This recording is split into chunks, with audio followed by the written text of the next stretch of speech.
The mill was the base of the construction program for the temple.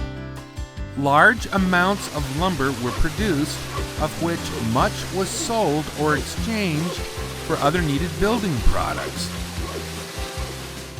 Sometimes mill products served as pay for the workers on the temple. The sawmill produced well more than 2.5 million board feet of lumber, 21,000 railroad ties,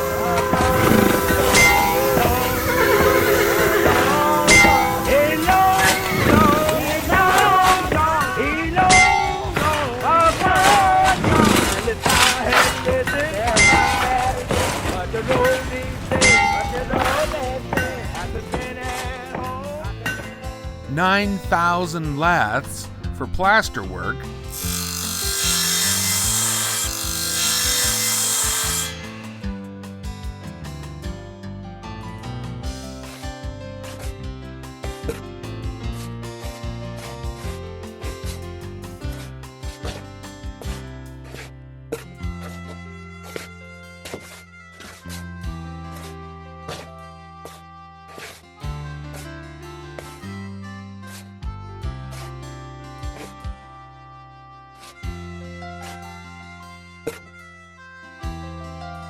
$2 million shingles, and 50,000 pickets, some of which were used on the temple and tabernacle grounds and the surrounding area for fences.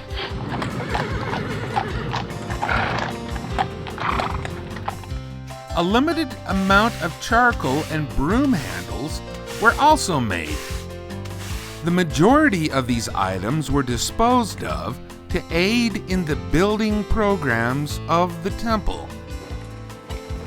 Some of the wood also made its way to the Salt Lake Temple while it was under construction.